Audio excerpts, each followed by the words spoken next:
Shalom saudara-saudara. Sekarang kita akan lanjut belajar tentang selingkuh dan berzina. Sekarang kita akan belajar akibat selingkuh. Yang lalu kita sudah belajar 2 kali berturut-turut mengapa bisa selingkuh. Sekarang akibat kita selingkuh. Saudaraku, kalau kita selingkuh berarti adalah berdosa. Dihukum, diadili oleh Tuhan. Dalam Ibrani pasal 11 ayat 4 bahasa Indonesia sehari-hari dikatakan, semua orang harus menunjukkan sikap hormat terhadap perkawinan itu. Sebabnya hendaklah suami istri setia satu sama lain.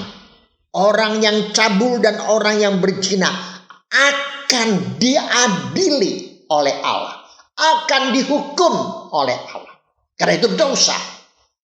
Ingat baik-baik saudaraku, jangan saudara main-main akan masalah perselingkuhan. Jangan saudara main-main dengan masalah Cina ini. Akan dihukum saudara, akan diadili saudara. Yang kedua, merusak diri sendiri. Dalam Amsal pasal 6 ayat 32 dan 33 dalam bahasa Indonesia sehari-hari dikatakannya, tapi bagaimanakah dengan orang laki-laki yang berzina? Ia merusak dirinya sendiri. Bodoh sekali dia. Ayat 33. Ia akan disiksa dan dicemooh. Namanya akan menjadi cemar untuk selama-lamanya. Wow, saudaraku, mengerikan. Merusak diri sendiri. Dikatakan orang itu bodoh sekali. Saudaraku, tegas dikatakannya. Bahkan dia akan disiksa, dicemooh. Namanya menjadi cemar untuk selama-lamanya. Saudara, tak kalah saudara melakukan hal ini, habis saudara merusak dirimu sendiri. Yang ketiga, dikuasai oleh iblis, oleh setan. Sehingga kita sulit untuk melepaskannya. Seringkali kita melihat orang yang selingkuh, istrinya cantik, istrinya baik. Perselingkuhannya justru cewek yang tidak baik, yang jelek. Tapi kenapa dia bisa mencintainya? Kenapa dia bisa lakukannya seperti itu? Karena saudara, dia telah dikuasai oleh setan. Yang lalu saya sudah katakan dipelet saudaraku. Jika dia buta melihat sebenarnya istrinya jauh lebih cantik, jauh lebih bersih, jauh lebih baik daripada wanita itu. Saudara, iblis bekerja sehingga butalah mata saudara, pikiran hati saudara dikuasai oleh setan saudara. Sehingga saudara tidak lagi bisa melihat istri saudara, anak saudara yang baik. Bahkan saya menemukan saudaraku tidak sedikit mereka tidak mau menceraikan istri, membiarkan anak. Mereka sadar mereka mesti punya anak. Mereka sadar mereka punya istri. Tapi dia katakan, aku mencintai dia. Aku tidak bisa melepaskan diri dia. Iblis sudah menguasainya. Yang keempat, rumah tangga hancur, berantakan, tercerai-berai. Anak-anak ikut hancur. Anak-anak ikut malu.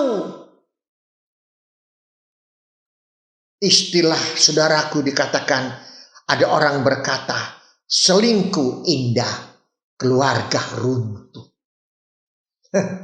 Ngeri banget. Selingkuh indah, keluarganya runtuh. Hancur semuanya. Saudara mau seperti itu? Jelas saudara tidak mau. Yang kelima, pekerjaan, keuangan, jabatan hancur semuanya. Karena saudara selingkuh. Pekerjaan saudara hancur. Keuangan saudara hancur. Jabatan saudara hancur. Karena saudara selingkuh. Ingat, wanita itu atau laki-laki itu, perselingkuhannya saudara. Dia sedot uang saudara. Dia menguras uang saudara sampai habis. Baru dia tinggalkan. Selama saudara masih punya uang, dia katakan, aku cinta kamu. Dia panggil kamu sayang.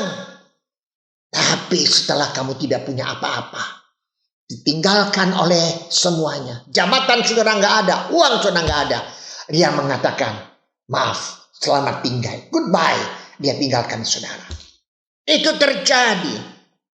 Lalu yang keenam, saudaraku, kalau saudara selingkuh, hidupmu tidak tenang, tidak ada damai sejahtera. Sudah pasti saudara tidak akan tenang hidup saudara. Saudara tidak ada damai sejahtera dalam kehidupan saudara. Lalu yang ketujuh, makin hari saudara makin jauh dari Tuhan. Karena apa? Karena saudaraku sudah tidak lagi berdoa. Sudah tidak lagi baca firman Allah. Tidak lagi beribadah kepada Tuhan. Kalau toh saudara datang ke gereja, itu hanya pura-pura. Munafik saudaraku. Itu pun kalau ada pendeta, kalau ada penatua masih bisa berkhotbah pada di belakang ada perselingkuhan. Itu munafik pura-pura.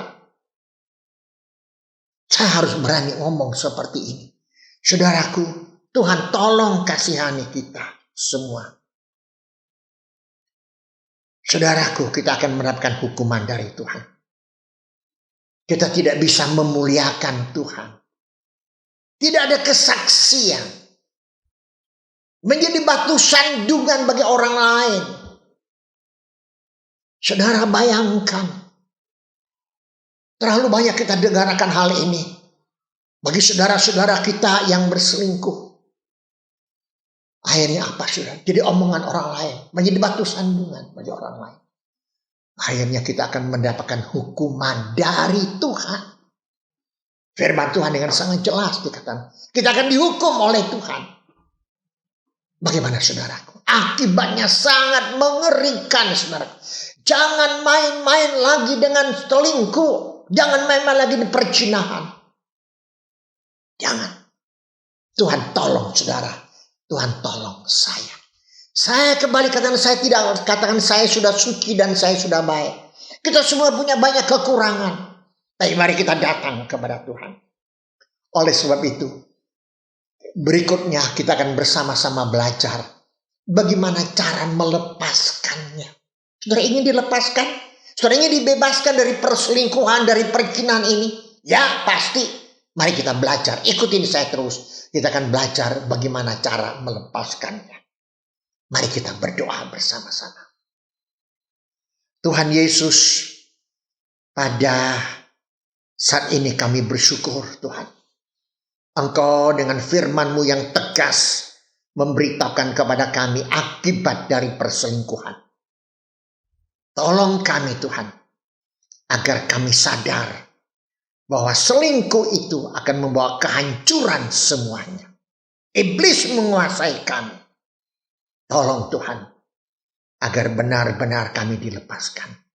Bagi saudara-saudara yang pada saat ini sedang selingkuh, sedang berbuat zina di luar, tolong kasihani mereka. Melalui firman Tuhan ini mengingatkan mereka untuk berani melepaskannya hanya oleh karena kasih anugerah Tuhan. Kasihanilah mereka, tolong mereka Tuhan. Tegur mereka melalui firman Tuhan ini. Dalam nama Tuhan Yesus kami sudah berdoa dan mengucap syukur. Haleluya. Amin. Soli Deo Gloria. Tuhan Yesus memberkati saudara. Amin.